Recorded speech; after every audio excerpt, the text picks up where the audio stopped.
மதிமுக தாவேகா கூட்டணி இணைவதற்கான உறுதி ஏற்கனவே எடுக்கப்பட்டு விட்டது. 5 சீட்டர் சோஃபான்னு நேற்று ஒரு விமர்சனத்தை முன் வச்சார்ல அண்ணன் உதயநிதி ஸ்டாலின், இப்ப அது 7 சீட்டர் சோஃபாவா மாறப்போகுது. நேற்றைக்கு ஆதவ் அர்ஜுன் வந்து வீட்டுல பாத்துட்டு போனார். மரியாதை நிமித்தமான சந்திப்பு அப்படின்னு சொன்னாங்க. ஏன் ஆதவ் அர்ஜுன் மரியாதை நிமித்தமா வைகோவை மட்டும் சந்திக்கிறாரு? தலைக்கு 20 கோடி ரூபாய் தர்றேன்னு சொல்லிட்டாங்க. நாங்க பேசி முடிச்சிட்டோம், நீங்க ஒண்ணும் கவலைப்படாதீங்க, அவங்க 2 பேரும் ராஜினாமா பண்ணிடுவாங்க, நாளைக்கு வாங்க வந்து தலைவரை சந்திச்சு உங்களுடைய கன்ஃபர்மேஷனை கொடுத்துட்டு போங்க, விரைவில் அவங்கள ராஜினாமா பண்ண வச்சிருவோம்னு சொல்றதுக்கு தான் நேற்று ஆதவ் அர்ஜுன் வந்தார். கடையாளர் கொடுத்தாலும் சரி, கொடுக்கலனாலும் சரி, ஆனா திருச்சி கிழக்க எங்களுக்கு கொடுத்துருங்க அப்படின்னு கேக்குறாரு. வைகோவுக்கு வந்து அந்த டெல்லி அதிகாரம் இல்லாம இருப்பு கொள்ளல சார், அந்த பதவி அரிப்பு வந்து அவரை ஆட்டுது. செத்தவனுக்கு சிறங்கு வந்தவன் சாட்சின்னு சொல்லுவாங்க எங்க கிராமத்துல. அந்த மாதிரி நீங்க எதுக்கு சாட்சி சொல்ல போறீங்க விஜய்க்குன்னு கேக்குறேன் சார். அவருக்கு முழுக்க முழுக்க இருப்பது திமுக எதிர்ப்பு, வெறுப்பு மனநிலை சார். திமுகவை வீழ்த்தி எவர் வந்தாலும் அவர்களை வைகோ விரும்புவார். ஒரு காத்திருக்கிற நிலைமைக்கு வந்தார்ல விஜயபாஸ்கர், பேச்சுவார்த்தை நடத்திருக்கலாம்ல விஜயபாஸ்கர்ட்ட. என்ன ஈகோ உங்களுக்கு தடுக்குது? இதுக்கு காரணம் எடப்பாடி பழனிசாமி தான்.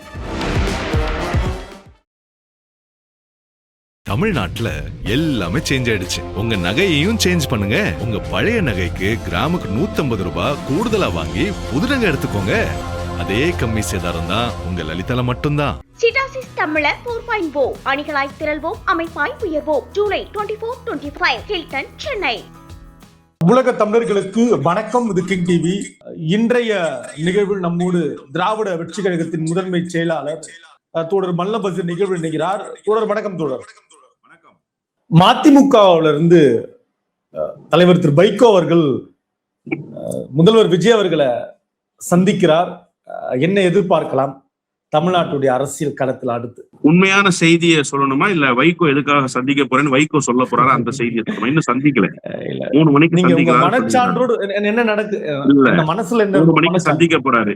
சந்திச்சுட்டு வந்து வெளியில என்ன சொல்லுவாருன்னா, நான் சொல்ற 2 செய்தியை சொல்லுவார். அனில் அகர்வால் வேதாந்தா குழுமத்தினுடைய தலைவர் திடீரென ஸ்டெர்லைட் கார்பரேஷனை இயக்குவதற்கு உரிமை கோரியிருக்கிறார். மாநில அரசிடம் அதற்கான கடிதத்தை கொடுத்திருக்கிறார். அதை ஒருபோதும் அனுமதிக்க கூடாது என்று முதலமைச்சரிடத்திலே நான் சொன்னேன். நான் சொன்னதை கனிவோடு கேட்டுக்கொண்ட முதலமைச்சர் நிச்சயமாக அது குறித்து நடவடிக்கை எடுப்பதாக சொன்னார். சிறப்பான ஆட்சியை தமிழ்நாட்டில் நடத்தி கொண்டிருக்கிற முதலமைச்சராக ஜோசப் விஜய் இருக்கிறார். நான் உள்ளே சென்றவுடன் தாவி வந்து என்னை கட்டி கொண்டார். என்னை அரவணைத்து கட்டி பிடித்து முத்தம் கொடுத்து உட்கார வைத்தார். நான் வியந்து போனேன்.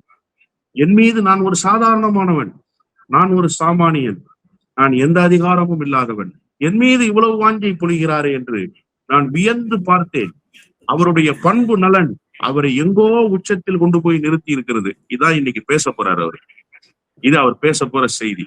உண்மையான செய்தி என்ன அப்படின்னா, நேற்றைக்கு ஆதவ் அர்ஜுன் வந்து வீட்டுல பாத்துட்டு போனார். மரியாதை நிமித்தமான சந்திப்பு அப்படின்னு சொன்னாங்க. ஏன் ஆதவ் அர்ஜுன் மரியாதை நிமித்தமா வைகோவை மட்டும் சந்திக்கிறாரு?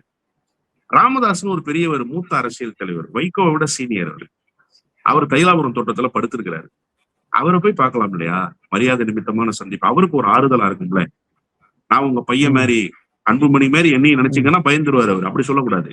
நானும் உங்க பையன் மாதிரி தான் அப்படின்னு நீங்க சொல்லிட்டு அவருக்கு 2 வார்த்தை ஆறுதலா பேசிட்டு அவர்கிட்டையும் ஏதாவது ஆலோசனைகளை பெற்றுக்கொண்டு வரலாம் இல்லையா? ஏன் நீங்க அவரை போய் பார்க்கவே இல்லை, வைகோவை போய் பாக்குறீங்க? இந்த 2 எம்எல்ஏ ராஜினாமா பண்ண மாட்டேன்னு சொல்லிட்டு இருந்தாங்க, திமு ராஜேந்திரனும் செந்தில் செல்வனும். நேற்றைக்கு கலைவாணர் அரங்கத்துல பயிற்சி முகாம் புதிய சட்டமன்ற உறுப்பினர்களுக்கு போய் இறங்கின உடனே வாசல்லயே நின்று ராஜேந்திரனை வரவேற்கிறாரு ஆனந்த், தாவேகாவுடைய பொதுச் செயலாளர். அங்கேயே உட்கார வச்சு பேசி முடிச்சுட்டாங்க. தலைக்கு 20 கோடி ரூபாய் தர்றேன்னு சொல்லிட்டாங்க. நாங்க பேசி முடிச்சிட்டோம், நீங்க ஒண்ணும் கவலைப்படாதீங்க, அவங்க 2 பேரும் ராஜினாமா பண்ணிடுவாங்க, நாளைக்கு வாங்க வந்து தலைவரை சந்திச்சு உங்களுடைய கன்ஃபர்மேஷனை கொடுத்துட்டு போங்க, விரைவில் அவங்கள ராஜினாமா பண்ண வச்சிருவோம்னு சொல்றதுக்கு தான் நேற்று ஆதவ் அர்ஜுன் வந்தார். இன்னைக்கு அதுக்காக தான் போறாரு. ஆனா இதுல என்ன சிக்கல்னா, நேற்றைக்கு நடந்த விஷயத்த நான் சொல்றேன். ஆதவ் அர்ஜுன் ஏன் 40 கோடி அவங்களுக்கு தரேன்னு சொன்னீங்க, நீங்க என்கிட்ட கொடுங்க, நான் தான் அவங்களுக்கு பிரிச்சு கொடுப்பேன்ட்டாரு வைகோ. இப்ப இது ஒரு சிக்கல் ஆயிப்போச்சு. இன்னொன்று, வைகோவுக்கு ஒரு எதிர்பார்ப்பு இருக்கு. திருச்சி கிழக்கு தொகுதியை கேட்கிறாரு வைகோ. கேட்கிற வைகோவுடைய மகன் கேட்கிறாரு, எங்களுக்கு கடையநல்லூர் வேண்டாம், கடையநல்லூர் கொடுத்தாலும் சரி கொடுக்கலனாலும் சரி, ஆனா திருச்சி கிழக்க எங்களுக்கு கொடுத்துருங்க அப்படின்னு கேக்குறாரு. ஒண்ணு. ரெண்டாவது கோரிக்கை, பிரதானமான கோரிக்கை என்னன்னா, வைகோவை டெல்லி பிரதிநிதி ஆக்குங்கன்னு கேக்குறாங்க.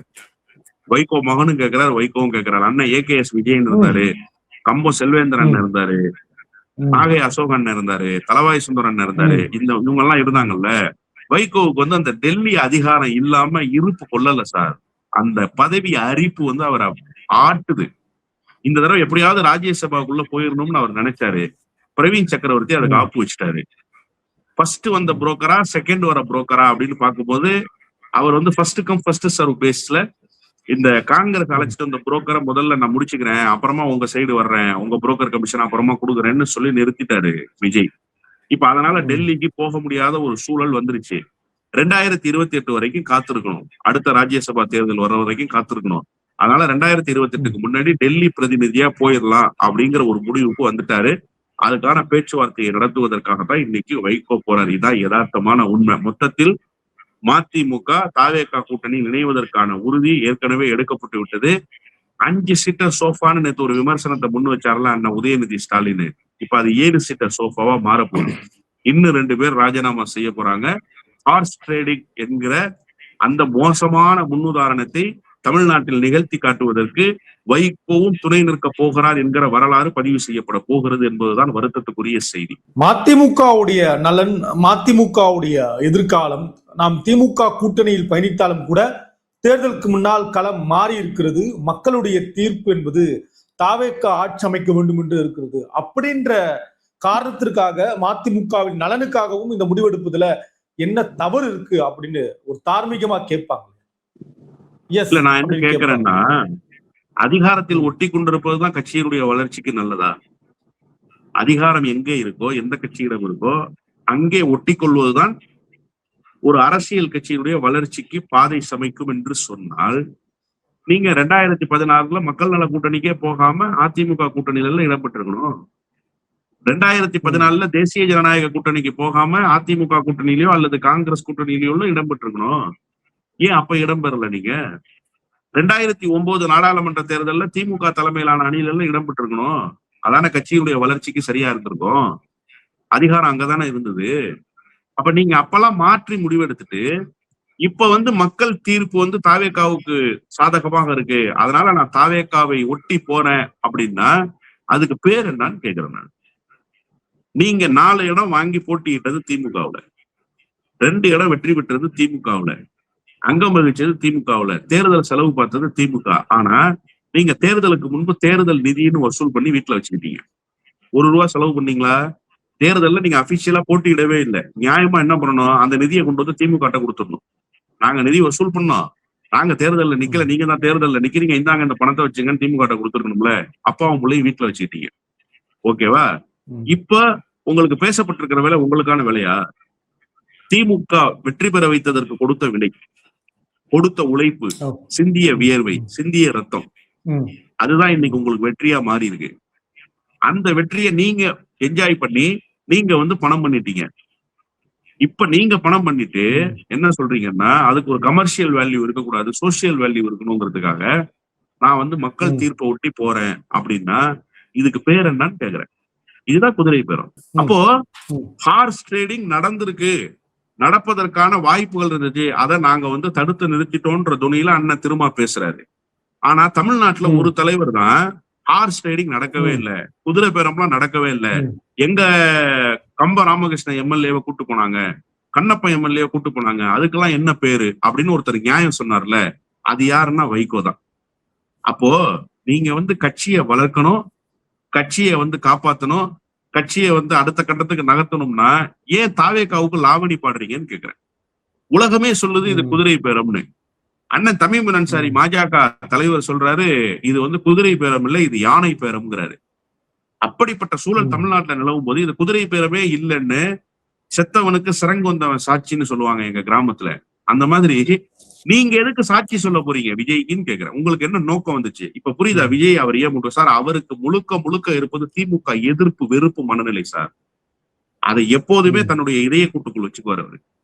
அந்த கட்சியை திமுக எதிர்ப்பு மனநிலையிலே வார்ப்பிச்சார். திமுக எதிர்ப்பை மட்டுமே அந்த கட்சிக்குள்ள புகுத்தினார். இன்னைக்கு என்னன்னா, திமுகவை ஆதரிக்க வேண்டிய கட்டாயம், திமுகவினுடைய நிலையில் நிற்க வேண்டிய கட்டாயம் வந்த பிறகு ஆர்கே நகர் இடைத்தேர்தலில் உள்ளார வந்தாரு. அதுல இருந்து அப்படியே கண்டினியூ ஆகி போயிட்டு இருந்தாரு. இப்ப விஜய் ஒரு பிளாட்ஃபார்ம் வந்த பிறகு அந்த பிளாட்ஃபார்முக்கு தாவறதுக்கு பாக்குறாரு. அவ்வளவுதான். அவருக்கு திமுக எதிர்ப்பு தான் பிரதானம். திமுக எதிர்ப்புக்காக தான் கட்சியே நடத்துறாரு. Maragatham Kumaravelu Madurantakam candidate, sitting MLA, மீண்டும் சீட்டு வாங்கணும். எடப்பாடி பழனிசாமியை பொறுத்த வரைக்கும் முன்னாள் அமைச்சர்கள், இந்நாள் சட்டமன்ற உறுப்பினர்கள் மீண்டும் இடம் வாங்கணும்னா 2 கோடியில இருந்து 5 கோடி ரூபாய் வரைக்கும் ரேட் பிக்ஸ் பண்ணிட்டாரு. அப்போ ஒரு 5 கோடி ரேட்டுன்னு வச்சுக்கோங்க. மதுராந்தகம், இதெல்லாம் நான் நடந்த உண்மையை சொல்றேன், வெளிப்படையாக பேசுறேன் நான். 5 கோடி மதுராந்தகத்துக்கு வாங்கிட்டாங்க. அந்த அம்மா ஓட்டுக்கு 3000 ரூபாய் கொடுத்தாங்க. 2 லட்சம் ஓட்டு பணம் கொடுக்கப்பட்ட ஓட்டு, 60 கோடி ரூபாய். 5 கோடி ரூபாய் எடப்பாடி பழனிசாமிக்கு. அடிப்படை செலவுகளுக்கு ஒரு 10 கோடி கொடுத்திருக்க மாட்டாங்களா? இல்ல ஒரு 5 கோடி கொடுத்திருக்க மாட்டாங்களா? அப்படி வச்சுக்கிட்டாலும் 70 கோடி ரூபாய் செலவு. 70 கோடி ரூபாய் செலவு செய்து சட்டமன்ற உறுப்பினராக தேர்ந்தெடுக்கப்பட்ட ஒருவர் 10 நாள்ல ரிசைன் பண்ணிட்டு வராரு. விஜயினுடைய கரத்தை வலுப்படுத்தணும்னு. அவ்வளவு பெரிய லட்சிய நோக்கம் அந்த அம்மாவுக்கு இருக்கும்னு நீங்களும் நானும் நம்பலாம். மக்கள் நம்புவாங்களா? இது குதிரை பேருமே நடக்கல. 70 கோடியை சும்மா ஆத்துல அள்ளி போட்டுட்டு 10 நாள்ல களமொழிகிட்டு புது ட்ரெஸ் போட்டுட்டு கிளம்பி போயிட்டாங்க அப்படின்னு சொன்னா இத மக்கள் ஏற்பாங்களான்னு நான் கேட்கிறேன். இல்ல, அவங்க மகிழ்ச்சியோட ராஜினாமா பண்றாங்க. அப்ப மகிழ்ச்சிக்கு பின்னால் நடந்தது நான் ஒண்ணு கேட்கிறேன். மகிழ்ச்சிக்கு பின்னால் நடந்தது என்ன? அதை சொல்லுங்க. மகிழ்ச்சியோட ராஜினாமா தானே. மகிழ்ச்சிக்கு பின்னால் நடந்தது என்ன சொல்லுங்க. மகிழ்ச்சிக்கு பின்னால் ஏதோ ஒரு பேரம் நடந்திருக்கு. அதனாலதான் நான் சொன்னேன், அண்ணன் திருமா சொன்னதனுடைய வார்த்தைய நான் என்னளவில் இருந்து சொன்னேன். அந்த 5ஓட நிறுத்தி வச்சுட்டோம், 4ஓட நிறுத்தி வச்சுட்டோம். இல்லைன்னா 10 வரைக்கும் போயிருக்கும்னா இவங்க கடிவாளம் போட்டாங்க. அதனால அது நின்றுச்சு. இல்லைன்னா இன்னும் கூடுதலாக போயிருக்கும் இந்த ஹார்ஸ் ட்ரேடிங், இல்லையா? அதுதான் செய்தி. அப்புறம் வேற என்ன? விராலிமலையும் காலியா இருக்கு. இதுல நான் கொஞ்சம் முரண்படுறேன். விராலிமலை விவகாரத்துல ஒரு பெரிய ஸ்பேஸ் எடப்பாடி பழனிசாமிக்கு இருந்துச்சு. எடப்பாடி பழனிசாமி அந்த ஸ்பேஸ வந்து ஃபுல்ஃபில் பண்ணிருக்க முடியும். அவர் ஃபுல்ஃபில் பண்ணல அந்த ஸ்பேஸ. நான் என்ன கேட்கிறேன்னா சார், ஒரு காத்திருக்கிற நிலைமைக்கு வந்தார்ல விஜயபாஸ்கர், பேச்சுவார்த்தை நடத்திருக்கலாம்ல விஜயபாஸ்கர்ட்ட. என்ன ஈகோ உங்களுக்கு தடுக்குது? அந்த தொகுதி 71 தேர்தலோட முடிஞ்சிச்சு. அதன் பிறகு 2011 தான் திரும்ப தொகுதி கிடைக்குது. தொகுதி கிடைச்சதுல இருந்து இப்ப வரைக்கும் முடிசூடா மன்ன அந்த தொகுதியில விஜயபாஸ்கர் தான். வேற யாருமே எம்எல்ஏவா ஜெயிக்கல. ஜெயிச்சது பூரா 20,000 ஓட்டு, 30,000 ஓட்டு, 40,000 ஓட்டுல ஜெயிச்சுட்டே போறாரு. ரகுபதி தோத்துட்டாரு அந்த தொகுதியில 2011. ரகுபதி அந்த பகுதியினுடைய திமுகவினுடைய முகமாக அறியப்படுபவர், முன்னாள் ஒன்றிய அமைச்சர், அதிமுகவுல சீனியர் லீடரா இருந்தவர். அவர் என்ன தெரியுமா பண்ணாரு? அடுத்த தடவை நின்று விஜயபாஸ்கர் நான் தோக்கடிக்கிறேன்னு சொல்லணும்ல, அவரு தொகுதி மாதிரி திரும்ப ஏற்றுக்கிட்டார். அப்ப அங்க யார் ஸ்டாரு? அங்க யாருக்கு பெரிய ஹோல்டு? விஜயபாஸ்கருக்கு தானே பெரிய ஹோல்டு. இது வரைக்கும் திமுக சார்பில் பெரிய வேட்பாளர்களை நிறுத்தப்படுற தென்னலூர் பழனியப்பன் நிறுத்தப்படுவார். அவர் தலைமை செயற்குழு உறுப்பினர், அவரு தான் நிற்பாரு. இப்ப கூட செல்லபாண்டியன் ஒரு மாவட்ட செயலாளர் நின்னாரு. அவர் புதுக்கோட்டையை தான் கேட்டார். ஆனா கடைசியில அவர் தூக்கி விராலிமலையில போட்டாங்க. போய் விராலிமலையில நின்னாரு. நின்னு 40,000 ஓட்டுல தோத்து போனார். 3வது இடம் போயிட்டார். தாவேக்கா 2வது இடம் வந்துருச்சு. இதுதான் அங்க இருக்கக்கூடிய அதிமுகவினுடைய செல்வாக்கு. அப்ப அதிமுக எவ்வளவு பலமா இருக்கக்கூடிய தொகுதி, அந்த தொகுதியை தக்க வச்சு கொடுத்தது விஜயபாஸ்கர் தானே. நீங்க கட்சி நடத்தணுமா வேணாம்? உங்களுக்கு ஒரு ஸ்பேஸ் கிடைச்சிருச்சு இல்ல. இப்ப இந்த 25 பேர் போனவங்க திரும்பி வந்தாங்கல்ல, அதுல கொஞ்சம் பேர் ராஜினாமா பண்ணாங்கல்ல. வராதது CV சண்முகமும் விஜயபாஸ்கரும் தானே. CV சண்முகம் குறித்து நான் பேச விரும்புறேன். CV சண்முகம் அவ்வளவு பெரிய லீடர்ஷிப் குவாலிட்டி இருக்கிற பொலிட்டீஷியனா நான் பாக்கல. ஆனா விஜயபாஸ்கருக்கு அந்த லீடர்ஷிப் குவாலிட்டி இருக்குன்னு நான் பாக்குறேன். அப்ப விஜயபாஸ்கரை கூப்பிட்டு பேசி வாங்க நம்ம எல்லாரும் சேர்ந்து பணியாற்றுவோம் அப்படின்னு சொல்லி சமரசப்படுத்தி இருக்கணுமா வேணாமா? 15 நாளா கேப் விட்டு வச்சிருந்தாரு. நான் முடிவெடுக்கிறேன், தொகுதி மக்கள்கிட்ட கேட்கிறேன், பேச்சுவார்த்தை நடத்துறேன், இதெல்லாம் சொல்லிக்கிட்டே இருந்தாரு விஜயபாஸ்கர். நீங்க விஜயபாஸ்கர் ஒரு நாள் கூட பேசவே இல்லையே. அப்ப நீங்க பேசவே மாட்டீங்க. உங்க கட்சியினுடைய சட்டமன்ற உறுப்பினராகவே அவர் தொடரணும்னா அவர் ஒன்னும் துறவி இல்லை. அவருக்கு சில கமர்ஷியல் கால்குலேஷன்ஸ் இருக்கு. ராஜினாமா பண்ணிட்டார், அவ்வளவுதான். இதுக்கு காரணம் எடப்பாடி பழனிசாமி தான். ஆனா அந்த 4 பேர் ராஜினாமா காரணம் எடப்பாடி பழனிசாமி இல்ல, அது அவர்களுடைய பதவி வெறி. இப்ப இவர் வந்து அந்த 10 நாள் அவகாசத்துல உட்கார்ந்தார்ல, 15 நாள் அவகாசத்துல உட்கார்ந்தார்ல, காம்ப்ரமைஸ் பண்றதுக்கான ஒரு டயத்தையும் இடத்தையும் அவர் கொடுத்தாரு. அதை யூட்டிலைஸ் பண்ணல எடப்பாடி பழனிசாமி. இனிமேல் நாம காத்திருப்பது பயனில்லை என்று சொல்லி அவர் ராஜினாமா செய்திருக்கிறார். அவரும் தாவேக்கால போய் சேரலாம். அவருக்கும் ஒரு தொகை பேசப்பட்டிருக்கலாம், யாருக்கும் தெரியாது அது. ஆனா அவர் ரொம்ப அமைதியா ஒரு கிளீன் இமேஜ் மெயின்டைன் பண்ற மாதிரி போயிட்டாரு. இவங்கள மாதிரி படப்படன்னு அவர் போகல. இப்ப கூட ரிசைன் பண்ணிட்டு சும்மா தான் இருக்காரு. இன்னும் தாவேக்கால போய் சேரல. இவங்க எல்லாம் என்ன பண்ணாங்க, சாப்பிட்ட உடனே கை கழுவுற மாதிரி ரிசைன் பண்ண உடனே பனையூர் கேட்ல போய் நின்னுட்டாங்க. அவர் இன்னும் போகல. பனையூருக்கு போவாரா, போக மாட்டாரா, இல்ல போறதுக்கான பேச்சுவார்த்தையில இருக்காரா, எதுவுமே தெரியாது. ஆனா ஒரு நிதானத்தை கடைபிடிக்கிறாரு. அந்த நிதானம் ஹார்ஸ் ட்ரேடிங் நடக்கல அப்படிங்கிற மாதிரியான தோற்றத்தை உருவாக்குகிற ஒரு மெச்சூர்டான அணுகுமுறைன்னு நான் புரிஞ்சுக்கிறேன். தப்பே பண்ணிருக்கலாம், ஆனா அந்த தப்பு பண்ண சந்தேகம் வராத அளவுக்கு ரொம்ப அழகா போறாரு பாருங்க. அதனாலதான் அவர் குட்கா கேஸ்ல ரொம்ப அழகா டீல் பண்ணி வந்திருக்காருன்னு நான் புரிஞ்சுக்கிறேன். அவர் கடந்த காலத்துல பல விவகாரங்கள் அப்படிதான் ஓவர்டேக் பண்ணி வந்திருக்காருன்னு நான் புரிஞ்சுக்கிறேன். அதனால அந்த விவகாரத்தை பொறுத்தவரை முழு முதற் காரணம் எடப்பாடி பழனிசாமி தான். மதிமுகவுடைய நலன் அப்படின்றது இனி திரு துரை வைகோ கையில இருப்பதாகவும், துரை வைகோவுடைய கட்டுப்பாட்டில் திரு வைகோ இருப்பதாகவும் சமூக ஊடகங்கள்ல பேசப்படுது. அதெல்லாம் உண்மையா தொடர்ல கடந்து போலாமா? இல்ல, 100 விழுக்காடு கட்சி வைகோவினுடைய மகன் கட்டுப்பாட்டுக்குள்ள வந்துருச்சு. வைகோ மகன் தான் கட்சி. வைகோவுக்கு கட்சியில எந்த ரோலும் கிடையாது. வைகோ எப்படின்னா சண்டை போட்டு கெஞ்சி கூத்தாடி தன்னுடைய ஆதரவாளர்களுக்கு பொறுப்பும் இடமும் கிடைக்க வேண்டிய இடத்துக்கு வந்துட்டார். இப்ப நான் பேர்லாம் சொல்ல விரும்பல, பேர் சொல்ற அளவுக்கு அவர் பெரிய ஆள் ஒண்ணும் கிடையாது.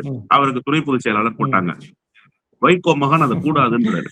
ஏன்னா அந்த ஆளு பெரிய கேடி, உள்ளுக்குள்ளேயே இருந்துட்டு விஷத்தை உள்ளரே வச்சுட்டு போயிடுவான். அந்த ஆளு அவ்வளவு மோசமான ஆளு. அந்த ஆள் வேணான்னு நினைக்கிறாரு வைகோ பையன். ஆனா வைகோ அவர் வேணும்னு நினைக்கிறாரு. வைகோவுடைய பல ரகசியங்கள், பல போக்குவரத்துகள் அவருக்கு தெரியும். அதனால அவர் கூட வச்சுக்கணும்னு நினைக்கிறாரு. அவரை துணை பொதுச் செயலாளர் ஆக்குறாரு. இப்ப துணை பொதுச் செயலாளரா அவர் ஆக்குன உடனே அவரை துணை பொதுச் செயலாளர் ஆக்குறதுக்கு வைகோ மெனக்கடல் இருக்குல்ல, அப்பப்ப சொல்லி தீராது அவ்வளவு மெனக்கடல். கட்சியில ஒரு துணை பொதுச் செயலாளரை ஒரு தலைவர் நியமிக்கிறதுக்கு எதுக்கு சார் மெனக்கடணும்? எதுக்கு மெனக்கடணும் சொல்லுங்க? ஒரு நொடி பொழுதுல அறிவிச்சுட்டு போயிட வேண்டியதானே. கட்சி தலைவர் கட்டுப்பாட்டுல தானே இருக்கு. இல்ல, இன்னொன்னு என்னன்னா, அவர் நடைபயணம்னு ஒண்ணு போனாரு. அந்த நடைபயணத்தை போகக்கூடாதுன்னு வைகோ பையன் சொல்றாரு. இவர் நடைபயணத்தை ஏற்பாடு பண்ணிட்டாரு. மாவட்ட செயலாளர்களுக்கு போன் பண்ணி வைகோவுக்கு ஒத்துழைப்பு கொடுக்க கூடாதுன்னு சொன்னாரு வைகோ பையன். எதனால அந்த நடைபயணம் போகக்கூடாது? அந்த நடைபயணம் போனா கட்சிக்காரனை பாத்துறாரு. கட்சிக்காரனை பார்த்தா கட்சிக்காரன் கருத்தை சொல்லிடுறான். கட்சிக்காரனுடைய மனநிலை என்னன்னு தெரிஞ்சிருது. இவர் சைடு வீக்கா போயிடுது. போற இடங்கள்ல எல்லாம் வைகோ மகனை பத்தி கட்சிக்காரன் குறை சொல்றான். இவருடைய அணுகுமுறையை பத்தி மாவட்ட செயலாளர்கள் குறை சொல்றாங்க. அப்போ வைகோ நடைபயணம்னு போனா ஒரு நாள் முழுக்க நடக்கிறாரு. ஒன்றிய செயலாளர், கிளை செயலாளர், நகர செயலாளர், மாவட்ட பிரதிநிதி, வட்ட பிரதிநிதி எல்லாரும் கூட நடந்து வருவாங்க. அண்ணன் தம்பி இந்த மாதிரி பண்றாருண்ணே, ஒரே பிரச்சனையா இருக்குண்ணே, கொஞ்சம் பார்த்து சொல்லக்கூடாதானு சொல்லிட்டா அவர் காதுக்கு செய்தி போயிடும். அவர் காதுக்கு செய்தி போகாமலே ஸ்டாப் பண்ணி வச்சிருக்கணும். அவரோட போனை வாங்கி ரொம்ப நாள் ஆச்சு. அவருக்கு நேரடியா போன்லாம் கிடையாது. நாங்கெல்லாம் இருந்த காலத்துல அவருக்கு டைரக்டா போன் போடலாம். இப்ப அதெல்லாம் கிடையாது. இப்ப ராமையாட்டி சொல்லிட்டாங்க, அவர் உதவியாளர்ட்டி சொல்லிட்டாங்க, யார் போன் பண்ணாலும் கொடுக்க கூடாது. வைகோ பையன் அனுமதி இல்லாம வைகோவுக்கு போன்ல நீங்க பேச முடியாது. அப்படியே பேசினாலும் அவர் பையன்கிட்ட போய் கேட்பாரு. யாரு? ராமையான்னு ஒரு உதவியாளர் இருக்காங்கல்ல, அவர் போய் கேட்பாரு. அதான் இது மாதிரி தருமபுரியில இருந்து மாவட்ட செயலாளர் கொடுக்கலாமாண்ணே? அண்ணா ஓகே, ஐயாட்ட கொடுன்னா தான் கொடுக்கலாம், இல்லைன்னா கொடுக்க முடியாது. பார்க்க வந்தாலும் அவரை கேட்டுதான் பார்க்க வரணும், இல்லைன்னா பார்க்க முடியாது. அப்படிலாம் நடந்ததுனாலதான் பல பேர் ராஜினாமா பண்ணிட்டு ஓடிட்டான்.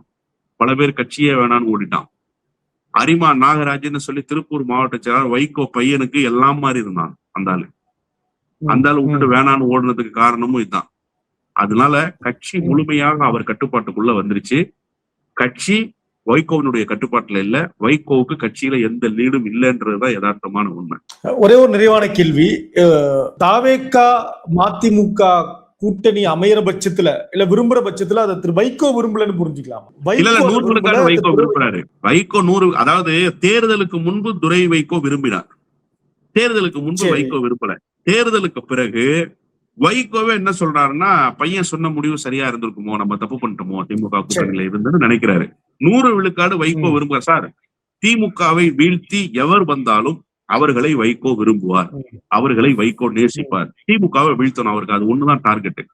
இன்னும் குறிப்பா அவருக்கு அடி ஆழத்தில் கப்பி இருக்கிற உணர்வு என்ன அப்படின்னா, மு.க. ஸ்டாலின் எதிர்ப்பு தான். திமுக எதிர்ப்புன்னு கூட அதை நம்ம சுருக்கிடக்கூடாது.